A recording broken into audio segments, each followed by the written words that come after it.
Hello, everybody. I always start like that. It's becoming a thing. It's becoming a thing. Me starting the live every time like this. Hello, everybody. Here we are again. Once again for another live here on YouTube. How are you guys? Oh, Alessandra is already, fast here to say hello. Let me shout you out, man. Alessandro, hey Thiago, how's it going? So glad to join this live session. Thrilled to be on board. Yeah, I'm very happy to have you on board as well, Alessandro. Yeah. Now, I think this is a more doable, manageable time for you, right? So yeah. I was doing 10 p.m. before, but man, it's late. It's late. So let's see now. Doing a little bit earlier, yeah, how it's gonna go. But glad to have you here with us, Alessandro and Milena. Hello, Thiago. Hello, Milena. How are you? Um, Milena, is this T-shirt of Leonard Skinner? I love this band. Yes, it is. I don't know if you can see it here. Yeah. There you go. Yeah, Leonard Skinner. Yes, I love this band as well.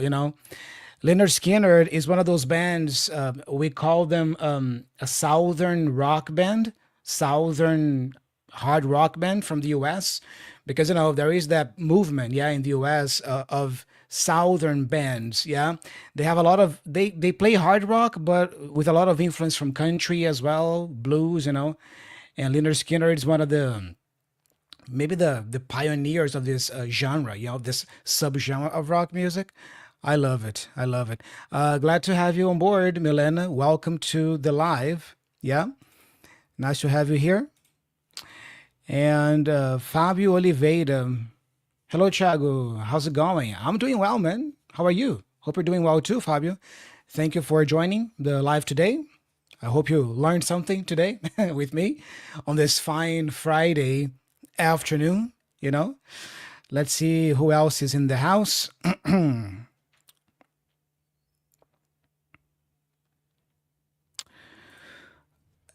Is it Burak? Burak? Hi, Thiago. I have been watching you with a smile on my face from the start that you started posting. I'm grateful for the work that you put on for us. Love you from Turkey. Burak, thank you so much for the support, for the love. I appreciate that. It means a lot. And yeah, welcome to the live. Carlos Rodolfo. Hello, Thiago. I am from Guatemala, Central America. Hello, Carlos. Good to have you here with us on the live. Welcome. Yeah.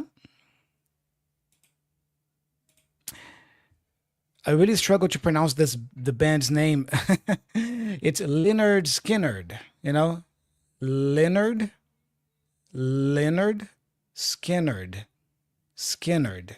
Leonard Skinnerd. Leonard Skinnerd. If I remember correctly, you can look it up later, Milena. I think the name of the band was supposed to be kind of a joke with the school's principal. When the guys went to high school, I think the principal of the school was named something like that, maybe Leonard Skinner, something like that. So it's kind of, as I remember, it's supposed to be kind of a joke or a nod to the principal of the school when they went to school, yeah? But yeah, Leonard Skinner, all right? Ana Maria. Hello, Anna. Hello, teacher Thiago. Thank you for all the knowledge that you share with us. Why did you change the hour? Anyway, I am over the moon to share here with you. God bless your work. Thank you, Anna. Thank you. Thank you. Yeah, it's all experimentation, right? And the first month of lives, I spent doing at 10 p.m. my time. But then now I'm experimenting with an earlier time, yeah. Because let's see if we're gonna get like different time zones as well, yeah, joining, yeah. And let's be honest. I mean, for me, it's much easier to go live now, yeah, which is 4 p.m. for me, and then I'm done by 5:30. I can still enjoy Friday evening. So let's see how it's gonna go. Alicia, hi Thiago, nice to see you again. Hello, Alicia. Alicia, yeah. Good to have you here as well, joining the live. Very, very good. Yes, Milena, make sure you Google it. Google it. Awesome, guys. So today we're going to be talking about idioms in English, and specific expressions that I think that every B2 learner needs to know. We're going to be talking about that very, very soon. Before that, let me just quickly remind you that you can book a one-on-one call with me if you need some more diagnosis with your English. Maybe you're not sure about your English level, or you're not sure what to do next. So, join me on a live call, 101, for about 1 hour and a half. It's going to be great to talk to you, see, a little bit about your background with English, your goals, and give you some next steps. All right, for you to go to the next level. So to book a call, the link is here in the description of the video. All right, so if you need some guidance, I'm more than glad to help you with that. All right, really, really nice. Shine Code. Hi, Thiago. Hello. I think I remember you from last live, Shine Code. Or yeah, I think I remember you. Yeah, the name is familiar. Jose Vega. Hi, Thiago. Thanks for helping me build my English skills through these years. I follow you since you were part of the other channel, and you and you had longer hair. Oh yeah, man. It's been a while. Yeah. Thanks for following me for so long. Yeah.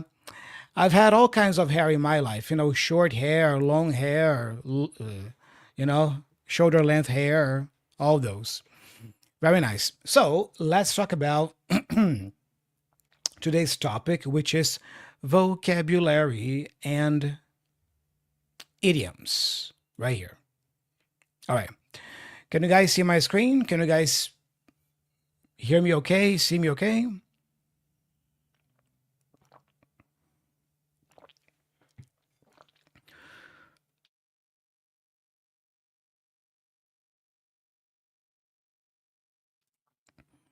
Okay, yes, yes. Great. All right, so the session today that I have planned for this live is this, yeah? Boost your vocabulary with 24 essential English idioms. Learning idioms in English helps you speak with confidence and sound like a native speaker. Now, let me clarify. When I say sound like a native speaker, I don't mean necessarily speaking with the same accent as a native speaker, but using English in a similar way a native speaker would use by using these more colloquial expressions. That's what I mean by sounding more like a native speaker.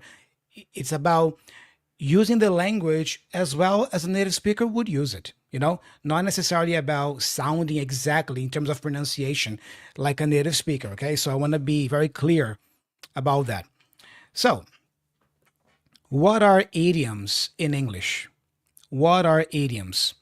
Idioms are idiomatic expressions.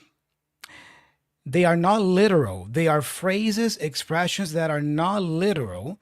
So we should not try to understand them word for word, like exactly what the words mean, because they carry meaning that is beyond the words, hidden meanings, So it's basically a phrase, usually a very visual phrase, I would say. There's a visual element to an idiom that carries a meaning that is not that explicit meaning. All right. Now, a great thing about idioms I find is that they are closely linked with the culture of a nation that speaks that language as their first language. Closely linked. And having said that, we can find idioms in all languages. It's not just an English feature. All languages have these idiomatic expressions because they are very culturally related. All right. Just to give you a few examples here. As you guys know, I am Brazilian, right? So I speak Portuguese as my first language. Now, culturally speaking, Brazilians love soccer. Culturally speaking, it's like a national sport, So it makes perfect sense that in Portuguese, we will have idioms or expressions that come from the sport, that come from soccer. Here are some examples that to those of you Brazilians, you will recognize this instantly, right? For example, for a great job, we usually say in Portuguese, show de bola. Oh, show de bola, you know, which is a phrase that comes from soccer, but it means great job, very good. Or imagine you took a test and then you passed the test easily, and then I ask you, hey, how was the test? And then you say, easy. In Portuguese, we would say, tirei de letra. Tirei de letra. Like, you know, I passed easily. I aced the test. But again, tirar de letra is an expression that comes from soccer. You see? What about this one? Embolar o meio de campo. You know, in other words, messing with the midfield, you know? It means to confuse the situation. It's like, come on, man. Tá embolando o meio de campo aí, cara. Sai da frente. Like that, you know? So, in Portuguese, we have idioms, and we have a lot of expressions that come from soccer because soccer is a national sport. Now, the fascinating thing about idioms is that there are specific idioms that are common in the U.S., for example, and they carry a lot of the American culture in them. There are idioms that are more common in the UK, you know, in England, and they carry that culture's, meaning with them, you know. So every English-speaking country has their own set of idioms. Some of the idioms can be used, let's say interchangeably among English-speaking countries, but there are specific idioms, even in different English-speaking countries. All right, so that's important for you to know. Now, think about your own language. What language do you speak natively? Do you speak Italian, Polish, French, Spanish? Think about idioms that you have in your native language, expressions that are common, that people use all the time, that are figurative, not literal. So, why should you learn idioms? And why do I think that, increasing the range of the idioms is essential if you want to be a B2, a C1, let alone C2 level learner. Here are some reasons. Better understanding. If you learn more idioms in English, you will be better able to understand movies, TV series, music, and even travel conversations. When you travel and you hear native speakers talking among themselves, those conversations will make more sense to you. Also, it's good for your vocabulary because it makes your vocabulary more robust. And it allows you to express complex idea with colorful language. I would say this as well, idioms add a certain color to your expression, It makes you speak in a more vivid way, which is excellent, Also natural expression. It helps you sound more, okay, like a native speaker in the sense that you are using the same or similar set of vocabulary a native speaker of that language uses. That makes you use English more naturally, And of course, I think it's an essential component for language mastery because it demonstrates that you have advanced English proficiency. The more idioms you know, recognize, and use. Okay? So now I'm going to present to you here some popular idioms. Keep in mind that most of these idioms are common in American English, okay? Because, American English is, let's say, the basis of my English. I mean, I base everything I do on American English. But if you are curious about other expressions, maybe in England, in Ireland, in Australia, feel free to look it up later and learn more about it, okay? As a matter of fact, I highly recommend you do that, especially if you plan to travel to those places. Imagine you have a trip coming up to Scotland or to Ireland, Make sure you learn a few common idioms there from Scotland, from Ireland, before traveling to that place, How the locals actually speak over there. So let me just see here if I have anything different in the comment so far before I present to you the idioms here.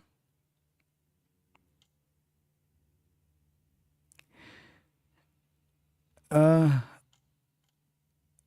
Renata just arrived. Hello, Thiago. Greetings from Poland. Hello, Renata. Great to have you here.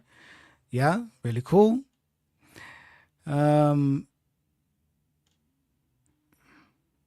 Kevin Araya. Pura vida, Thiago. It's my first time seeing you in the screen. A hug, bro. Thank you, Kevin. Yeah, welcome to the live. Let's see what Alessandro shared here. Straight from the Italian soccer fields. Please forgive my pronunciation, man. In zona Cesarini? Cesarini? In zona Cesarini. I gotta get the voice right, you know? Means doing something at the very last moment, almost when it seems too late. Kind of like saying at the 11th hour. Oh, very nice. And at the 11th hour is another idiom, yeah, in English. Really cool. Insonna Cesarini. I hope I'm pronouncing that right, man. Really cool. So let me continue here now. So, first idiom of the day. Keep it under your hat. Keep it under your hat. This means keep it a secret. Don't tell anyone. Here's an example. Julie told me she's getting married next year, but keep it under your hat. She doesn't want anyone to know yet. If you can picture the visual here, it kind of makes sense, right? Keep it under your hat. Think of a magician that hides the bunny, you know, inside the hat, you know? Like, you know, you cannot see it, so keep it under your hat means don't reveal it. Don't say it. Don't share it with anybody. And you see the pronunciation? Keep it under. Keep it under. I'm connecting everything here, yeah? Keep it under. Keep it under. Keep it under your hat. Keep it under your hat. All right? Next one, we have jump the gun. Jump the gun. This means to do something too early, before you are ready or before the right time. You are hasty, you know? You don't wait for the right moment to do something. You jump the gun. So, you should have waited before telling everyone our plans. You jump the gun. You see? To act before the right time. All right? Then we have bury the hatchet. It's a very common expression as well, very common idiom.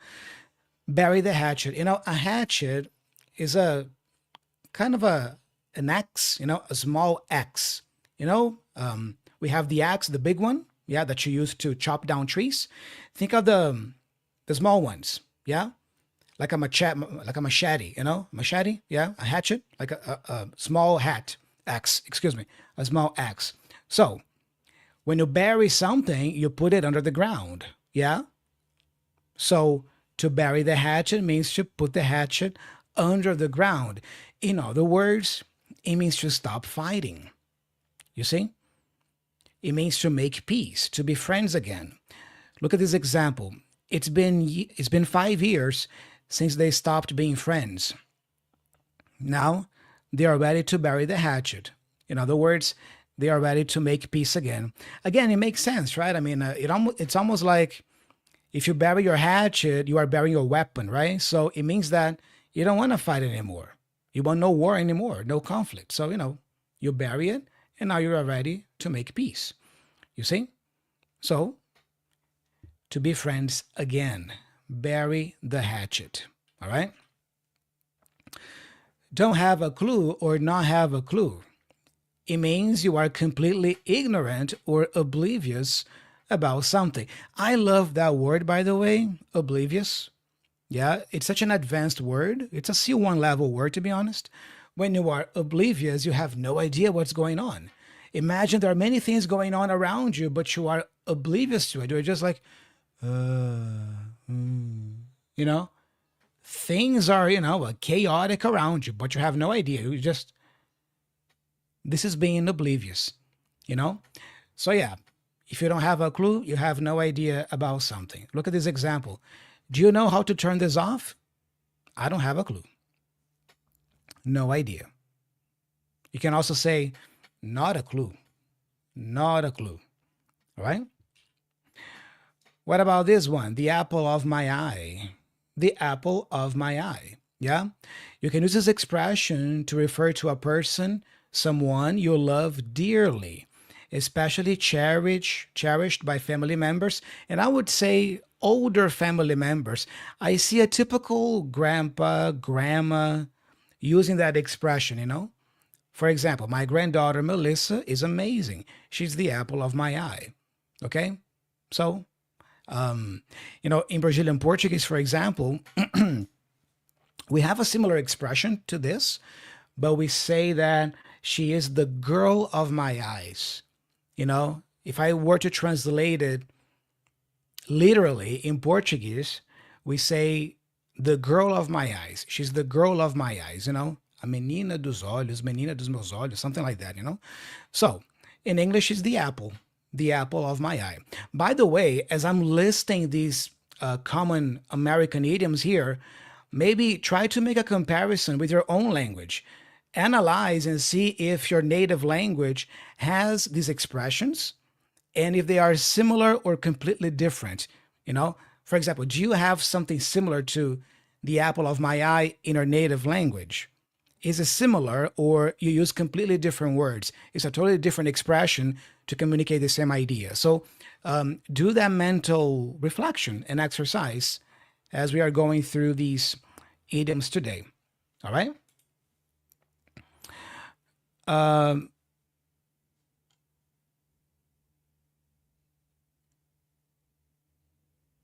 Cool. So let's move on here now. Here are some quick communication idioms. I'm all ears. I'm all ears. It means that you are listening carefully to what someone says or has to say. For example, tell me what happened. I'm all ears. You see, I'm listening. Tell me what happened. I'm all ears. Again, notice the pronunciation here. I am connecting the L sound, O, for all, right, with the ears, the vowel. So I'm all ears. I'm all ears. Leers. Leers. Do you hear the connection? Leers. Leers. I'm all ears. I'm all ears. I'm all ears. All right? What about this one? Walk all over you. Walk all over you. If you walk all over someone, you treat that person without respect. For example, if you don't set boundaries, people will walk all over you. All right? People will walk all over you. Again, the connection here, yeah, we say all over. All over. You see, I'm connecting the L with the O for over. Lover, lover, all over, all over. Walk all over you. All right? If you don't set boundaries, people will walk all over you. Now, picture this expression, like the literal meaning. Imagine a person, or imagine yourself laying on the ground, and people are literally walking all over you. I mean, it's not a pleasant situation, yeah? It has this meaning of, people do whatever they want with you, and you let them. You don't stand up for yourself. You don't impose any limits, any boundaries. So people walk all over you. All right? What about this one? No sweat. No sweat. It means to do something very easily. Hey, can you fix the car? Sure, no sweat. Like, I can do it without breaking a sweat. Because, when you sweat, there is water coming out of your body, right? When you are feeling too hot. So imagine you go to the gym, you exercise for 1 hour. Usually after the workout, you are sweating, right? So no sweat means you can do something very easily. It's so easy to you that you don't even sweat to do it. You don't even break a sweat, right? So fix the car. Pff, of course, no sweat. Speak English. Pff, of course, no sweat. Like that. So yeah, we have I'm all ears, walk all over you, no sweat. All right? What about these ones? For time and speed expressions, we have in a jiffy. In a jiffy. It means to go somewhere or do something very quickly. I'll be back in a jiffy. I'll be back in a jiffy. It means I'll be back in a minute. Just wait a little bit, you know? I'll be back in a jiffy. In a jiffy. All right? Just for a couple of minutes. What about this one? Stay put. Stay put. I really like that one. I see that one a lot in movies, you know? Stay put. It means to remain in one place and not move, you know? For example, you stay put while I check what's happening. In other words, stay here. Okay? Physically, stay here. Don't leave while I check what's happening. So stay put while I check what's happening. I mean, you can use that when you are talking to a child, for example. Yeah, maybe you have a child with you, and then the child, you can tell the child, look, stay put. Yeah, I'm just gonna go there, grab something. I'll be right back. I'll be back in a jiffy. You see, stay put. Like wait here, don't leave this place. All right, stay put. But you see how fascinating. You can say stay here, can't you? You can, right? I mean, again, imagine the child that you can say, look, stay here. I will check what's happening. It's not wrong to say stay here. I will check what's happening. But if you can say stay put, you see, you are using the vocabulary, the language in a similar fashion as a native speaker. How a native speaker would normally say in that situation, hey, stay put. I'll check what's happening. You see? So it's not that stay here is wrong. It's just a standard way of communicating that idea. But if you want to sound more colloquial, more natural, or if you want to give off the impression that you really have a great domain of the English language, using expressions like this, you know, will spice up your vocabulary. Stay put. I'll be right back. Stay put. I'll be back in a jiffy. All right? Now, what about when talking about difficult situations? We have in dire straits, for example, in dire straits. So if a person or a company is in dire straits, it means that they are experiencing serious trouble, especially financial trouble, all right? Specifically financial money problems. For example, without more sales, we'll be in dire straits. You see, without more sales, we will be in a difficult situation, financially speaking. Without more sales, we'll be in dire straits. All right. Funny enough, Dire Straits is the name of a band that I love. Yeah. Maybe you guys know this band. Yeah. Dire Straits. Yeah. Mark Knopfler, the guitar player there, the guy who plays guitar with his fingers, you know, he doesn't even use a pick. Yeah. So yeah, the band is called Dire Straits. So now you even know what the expression means. Dire Straits. Isn't that amazing? Yeah. You know, I remember when I was learning English years ago, yeah, many years ago, I remember having these aha moments, you know, these light bulbs, you know, coming off, these aha moments like, oh, yeah, Dire Straits. Now I know what that means. Oh, yeah, I like the band, but now I know what the name of the band means. Oh, amazing, Dire Straits. You see, so having these aha moments is just, it's one of the fun parts about learning a language that I generally miss, you know, because nowadays with English, to be honest, I haven't had those moments so often. You know, it's been rare and it's becoming rarer and rarer, you know, to have this moment. So that's why, you know, I've been looking to learn other languages as well, you know, because I like this light bulb, you know, thing going on, you know, like having these revelations when you learn a language, you know. Anyway, to put your foot down. Put your foot down. Can you picture the literal image here? You put your foot down. This means to refuse forcefully to allow something, or just to say no to something in a firm way, in a forceful way.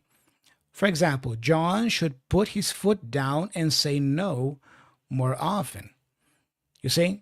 So if you put your foot down, you say no in a firm way. Think of a parent maybe who is disciplining a child, yeah? Sometimes the parent needs to put his or her foot down and say, no, you won't do that. You will do this now. You see? In a firm way. Or to use the previous expression we just discussed, when people walk all over you, sometimes in order to prevent people from walking all over you, you just need to learn how to put your foot down more often. You see? Hopefully you can hear how much more colorful your communication becomes, yeah, when you use these expressions. All right? We also have a couple more here. For example, for emotional expressions, we have a long face, So a long face is not a long face, literally speaking. It's just an expression that you make when you are very sad or disappointed. So picture a person that is sad, that is disappointed. That facial expression is called a long face. It's that sadness look. It's a long face. So imagine you get home and then you see your partner there looking sad for some reason. You can say, what happened? Why the long face? You see? What happened? Why the long face? Or what's with the long face? What's up with the long face? What happened? You see? Can you say, why are you sad? Of course you can. Hey, why are you sad? Why do you look so sad? You can do that. But again, it's much more standard, right? To sound more colloquial, you can say, why the long face? What happened? You see? We have shit-faced, and to be shit-faced means to be very, very, very drunk. Keep in mind that for obvious reasons, this expression is very informal and even vulgar. So, be careful when to use that one. It's okay to use with friends, people who you have a lot of intimacy with, that's fine. But keep in mind that this is very informal and vulgar depending on who you're talking to, okay? Now, the next one there, I really love this one, That'll be the day. That'll be the day. This is a contraction for that will be the day, okay? So, first of all, pronunciation. That will contracted becomes that'll. That'll. Listen closely. That'll. That'll. That'll. That'll. That'll be. That'll be. That'll be the day. That'll be the day. All right? If you say this, that'll be the day, you are saying that you think that something is very unlikely to happen. Unlikely or improbable. Okay? And it's usually more of a sarcastic phrase. We usually say that in a sarcastic way. All right? That'll be the day. For example, imagine you have a friend who hates math. Your friend hates math. Your friend has always struggled with math, And then one day your friend tells you that, he decided to become an engineer. If you want to be sarcastic, you can say, you who have always struggled with math, you want to become an engineer now? That'll be the day. You being an engineer, that'll be the day. That is not going to happen. That's what you are communicating in a sarcastic way. So it's a great expression, but make sure you use that sarcastic tone when you say it. That'll be the day. That'll be the day. Usually with that chuckle, yeah, that'll be the day, like that. Very nice. We have a couple more expressions here for action and behavior idioms. This one is really cool. Listen, when push comes to shove. When push comes to shove, this means when the situation becomes difficult and action is needed. When push comes to shove. In other words, when things get really serious and now you got to act, you got to do something when push comes to shove. All right? For example, many young people nowadays pride themselves in having hundreds or thousands of friends on their social media platforms. But what they forget many times is that when they really needed maybe only a few of those friends will be there for them. In other words, when push comes to shove, all those hundreds or thousands of friends you have online, they won't do a thing for you. You see? When push comes to shove. Got it? What about this one here? Drop the subject. I really like this one as well. Very common. Pay attention next time you watch a movie or TV show.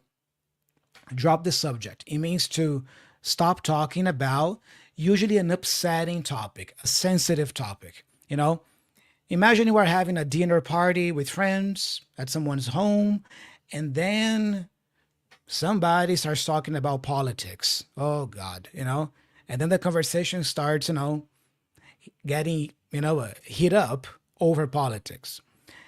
If you want people to stop, you can say, guys, why don't we just drop the subject and, talk about something else? Let's just drop the subject and talk about something else. Or if it's something like very sensitive, that shouldn't be discussed publicly like that, you can say this, like, look, I think we better just drop the subject and let's leave it at that. You see, another phrase, colloquial phrase, let's leave it at that, drop the subject, and let's do something else. Let's talk about something else. All right? Again, if you want to picture the literal meaning, it makes sense, right? Imagine the subject. Imagine, okay, not my phone, yeah? Imagine this pencil here is the subject, If you drop it, you let it go. You see? You drop it. So it makes sense, huh? You drop the subject, Just leave it on the ground, Don't bring it up again, Don't mention it. We have this one, which is kind of funny. We have couch potato. Couch potato. It's a person who sits all day, sits around watching TV, usually eating a bunch of junk food, It's a person who is very sedentary. Picture a person who lives a very sedentary lifestyle. That person could be called a couch potato. In the cartoon, Homer Simpson, Homer, from The Simpsons, Homer Simpson. Homer Simpson is the epitome of a couch potato. Just watch Homer Simpson, and you will understand what a couch potato means. All right. Then we have bust your hump. Bust your hump. It means to try very hard to do something or to work very hard to do something. For example, I bust, oh, by the way, the past is busted, okay, with ED. So you can say, oh man, I busted my hump writing this report and my boss barely looked at it. Did you hear that? I busted my hump writing this report and my boss barely looked at it, barely read it. You see? Like, I tried very hard. I worked very hard on this report.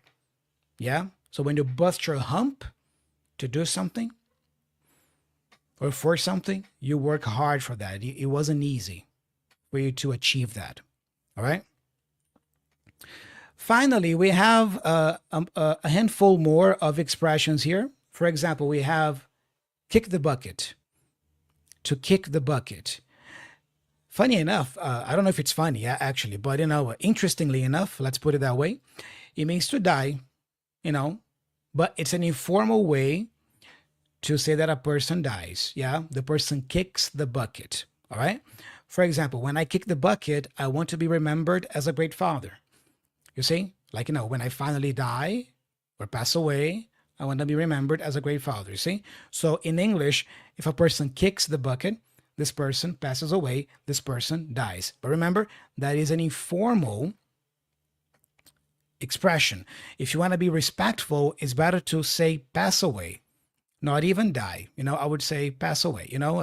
This person has passed away, has passed on. Okay, that sounds much more respectful. Yeah. What I think is interesting about this one is that at least in Portuguese, in Brazilian Portuguese, we have that expression literally. Like, we have that expression. Yeah. Kick the bucket. We would say chutar o balde. Chutar o balde in Portuguese. But in Portuguese, this expression has a completely different meaning.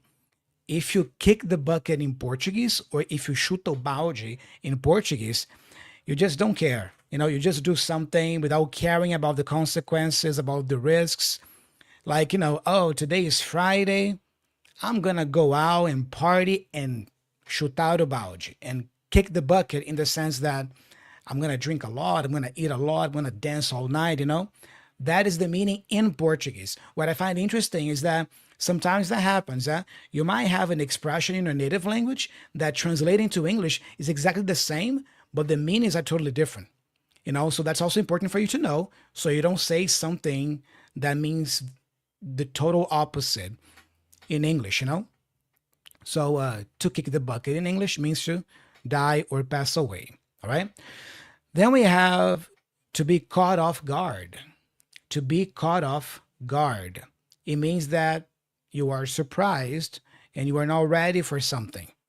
So my boss caught me off guard with that question. In other words, I wasn't ready for that question. I wasn't prepared to answer that question. My boss caught me off guard. Yeah, that expression we have in Portuguese, and I'm sure you have in a native language, maybe something similar. Yeah, because you don't have your guard up, so it's like, oh, what do I do now? Yeah, so my boss caught me off guard. Yeah, what about this one? Bite my head off. Bite my head off. If a person bites your head off, that person talks angrily with you without any apparent reason. Yeah. The literal meaning here, when you bite something, you chew it, right? When you eat food, for example, you have to bite into the food, right? So imagine a person biting your head off. All right. It means to talk angrily with you without reason. For example, I just asked how your day was. Don't bite my head off. You see, again, imagine you get home and then you say hello to your partner or to a friend, whoever lives with you. You say, hello, good evening. How's it going? And then your partner or friend says something like, don't talk to me. For example, don't talk to me. Not the mood, like in a very whispered way. You can say, wow, don't bite my head off. I was just asking how you're doing. Why the long face? Tell me what happened. I'm all ears. You see, and then you can start using all these expressions that together, yeah? Don't bite my head off. I was just checking in to see how you're doing. Why the long face? Tell me what happened. I'm all ears. Oh, by the way, stay put. Let me go get a drink. Let me open a bottle of wine, and then you can tell me all about it. You see? The fun thing is that as well, guys,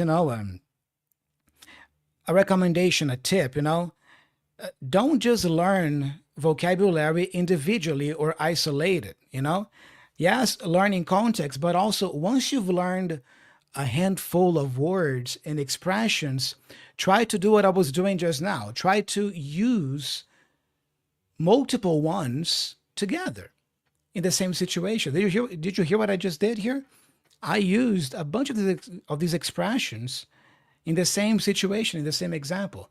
That is a fun mental exercise you can engage in order to practice vocabulary. You learn a handful, maybe 5 or 6, and then you challenge yourself to use those 5 or 6 in the same scenario, in the same situation. All right? What about this one, food for thought? It's a very common idiom as well, food for thought. If you say that to someone, you are encouraging the person to think and think carefully about something. Okay? For example, here's food for thought. How can people know what you want if you never speak up? You see, here's food for thought. You can also say, here's some food for thought. You can add the word some there. Look, here's some food for thought. How can people know what you want if you never speak up? You see?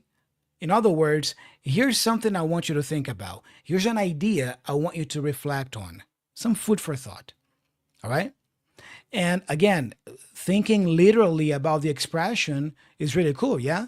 There is a thought, yeah? Your brain has thoughts, and you are giving food for your thought. You see? You are giving an input that will make your thought, hopefully, develop more. You see? If you want to go that deep in understanding the literal meaning, the visual meaning. So, food for thought. It's a great phrase as well for you to end your sentence, you know? You say your piece to the person, you say what you want to say, and then you end with food for thought. All right? For example, you will never be fluent in English if you don't practice a little bit every day. You have to practice a little bit every day. Otherwise, you're going to be stuck forever. Food for thought. You see, I'm giving you the advice that I wanted to give you, the idea, and then I end with food for thought. In other words, think about this. Reflect on this. All right? And then finally, we have call it a day. You know, hear the connection again. Call it. Call it. I'm joining the O of the L for call with the it. So call it. Call it. And then I go, call it a, da, da. Call it a day. Call it a day. Call it a day. Call it a day. So it means to stop working because you're tired, because, you know, you are done for that day, you know. For example, after 6 hours on the project, we called it a day. You see? After working 6 hours on the project, we called it a day. We stopped working and just, you know, decided to only think about it the next day. So it's a great expression you can use at work. You know, imagine you are at work, you are in the office, or having an online meeting, talking to your peers, your colleagues, working together, and then it's 5 o'clock, it's 5 p.m. You say, all right, guys, it's 5 p.m. What do you say, or what do you think about calling it a day? What do you say we call it a day? We pick it up tomorrow. You see? Let's end the working day now, and we continue tomorrow. But you see, you are using the expression, let's call it a day, and you're using a phrasal verb, and pick it up tomorrow. You see? A more standard way of saying this would be, okay, everybody, it's 5 o'clock. Let's stop working and we continue tomorrow. Do you hear that? Let's stop working and we continue tomorrow. Do you hear that? Yes, you hear that. Is it wrong? No, it's not wrong. It's 100% correct, but it's not colloquial. And then you work with a native speaker who says, all right, everybody, 5 o'clock, let's call it a day and we pick it up tomorrow. You see? How can you expect to understand that now if you're not familiar with these more colloquial expressions? You see? So that's why it's important for you to broaden your vocabulary range with these, you know? And that is a trait of a B2, C1, C2 level speaker. Yeah? Because you understand people better. Yeah. And if you can use these expressions when you speak yourself, you sound very natural. You sound like you know what you're doing. You know, when it comes to English, you have your, I don't want to curse, but you know, you have your S together, you know, your things together. Yeah. About calling it a day, you can also say call it a night as well. Okay. So call it a day. Usually you end the working day. Call it a night. You end whatever is happening in the evening. Call it a night is usually common for parties. You know, imagine you are out in the evening, you are at a party, you know, and then, I don't know, it's 1 a.m., 2 a.m. You look at your friend and you say, well, I mean, the party's kind of boring now, yeah, and I'm tired, you know. I got to wake up early tomorrow to work. So what do you say we call it a night? Let's call it a night and head home. You see? So usually call it a night is used in that context of partying, right? To end the event and go home. All right? So here's a little footnote. Remember, the more idioms you know, the more natural you will sound speaking English. And remember that these examples I gave you today are from American English, okay? Specifically, idioms can vary by country, all right? So I highly recommend you also Google common idioms in England, common idioms in Canada, in New Zealand, in Australia, in other English-speaking countries, for you to familiarize yourself more with those, all right? So that's pretty much it. Those are the 24 idioms I wanted to present to you today, yeah? And now we can do a little Q&A here. Yeah, I have a few minutes for some questions. Let me take a look at the comments now. And if you have any questions to ask me, guys, now is the time. There you go, Q&A, yeah? Q&A, let's see what we have here.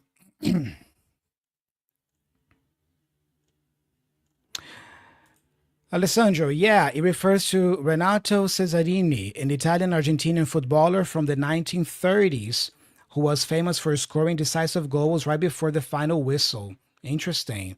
So this expression comes from the player's name. Very nice, man. Really cool. Milena, I learned the word oblivion watching The Fault in Our Stars. Yeah, really cool. Yeah, really cool. And I think it's so fun. I mean, it's so cool when you are able to remember vocabulary from a movie that you've seen or a TV show that you've watched or a song that you listen to. Yeah. Solid snake. Aha moment. Oh man, that was that was funny, Aha moment. Take on me, But here's the thing, Solid Snake. I mean, only a person who knows the song would get the joke. Yeah, I don't know if everybody here knows the song, but if you don't know the song, you wouldn't get the joke. But yeah, that was a pretty cool joke, man. I like that. Alessandro, when push comes to shove, Thiago's got our backs with English. Whenever possible, yes. Whenever possible, when push comes to shove, I'm here for you guys and your English. Yes. Carlos. Hi, Carlos. Good to have you here. Yeah. Thiago, the best teacher I've ever had. Nice to have you here joining us live. Really cool. Carlos, aren't you working? Time to work. No, I'm kidding, man. Come on. It's Friday, right? Friday, 5 p.m., Everybody's already thinking about happy hour or just, enjoying the weekend. But thanks for joining, Carlos. Nice to have you here, man. Hiya. One. Hi, Thiago. Thank you for this live. It is my first time and I'm happy to be here with you. My pleasure. Yeah. Glad to know you enjoyed the live and you found it useful. Yeah. And thanks for joining. Let's see what Milena wrote here. Today's Friday. It's almost 5 p.m. So let's call it a day and have some fun. But please keep it under your hats and don't tell the boss. Good job. Yeah. You see, I mean, that's the spirit, that's the idea. And that's what I mean, guys, about activating vocabulary. You just spent a few minutes now listening to me talk about these expressions. That was exposure, okay? I was exposing you to this vocabulary. You were listening, you were thinking about it. Now, what's the next step for you to really implement that vocabulary or internalize it is doing this that Milena just did, is actually actively using the expressions you have just come across, Today's Friday. It's almost 5 p.m., so let's call it a day and have some fun. But please keep it under your hats and don't tell the boss. Very nice. Renata, the way you're teaching is amazing. Thank you, Renata. I really appreciate the support. Yeah, I'm glad to know that you like it. Yeah, that you enjoy and you are learning something. Yeah, I mean, the idea is for you to learn something. Yeah, really cool. Idioms are a feast for the eyes, and that's what I love the most. It's funny playing with them. Yeah, and another recommendation, guys, about idioms. If you really want to nerd out on idioms, you can even research their history. Because many of these expressions, they have a history behind them. Like bury the hatchet, for example. If you go to Google or even Gemini or ChatGPT, ask for the history, what is the history behind the idiom bury the hatchet? It's going to give you some historical, cultural context, why people use that expression in English. So it gives you even more insight into the nation's culture, history. So if you really want to go down the rabbit hole and nerd out about this stuff, you can even look for the history of these expressions and when they started to be used in the language. Carlos, hey Thiago, good to see you. Watching you from my office. Very nice, man. But Carlos, as I remember, you are the boss, right? I mean, it's your office, yeah. So yeah, you can do whatever you want. But nice to have you here, man.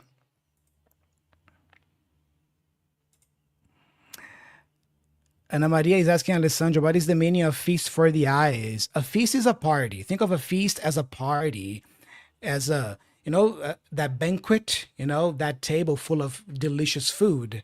It's a feast, right? Like lots of food, delicious food. So the expression of feast for the eyes is like something amazing to see, something fascinating to see, like, oh yeah, that's interesting. Ooh, that's cool. Ooh, I never thought about that. You see, you are amazed or perplexed by something. It's a feast for the eyes. Yeah, that's what he meant there. Really nice, guys. Do you have any other questions to ask me? Now is the time.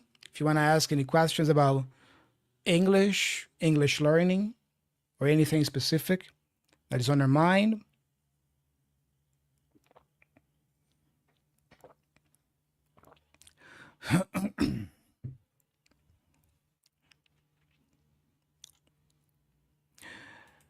In the meantime, don't forget to book a one-on-one call with me if you want to find out more about your current English level. If you are in doubt about what your level of English is in the moment and what you have to do to get to the next level, book a one-on-one call with me. We join on a Zoom call for about 90 minutes. I listen to you, give you feedback on your English at the end, and then I send you an action plan by the end of the call. All right? Nice. All right, guys, that's it. So if there are no more questions, that's pretty much it for now. That's what I had prepared for you today. I hope you enjoyed this live. Yeah. And I really hope you use these idioms, these expressions more often. Yeah. And that's pretty much it. So thank you so much. Yeah. I'll be signing off now. Now it's time to, like Milena said, call it a day, and let's all enjoy our Friday evenings and weekends. All right. So thanks for hanging out, guys. And I'll see you again, hopefully next week for another live. All right. So take care.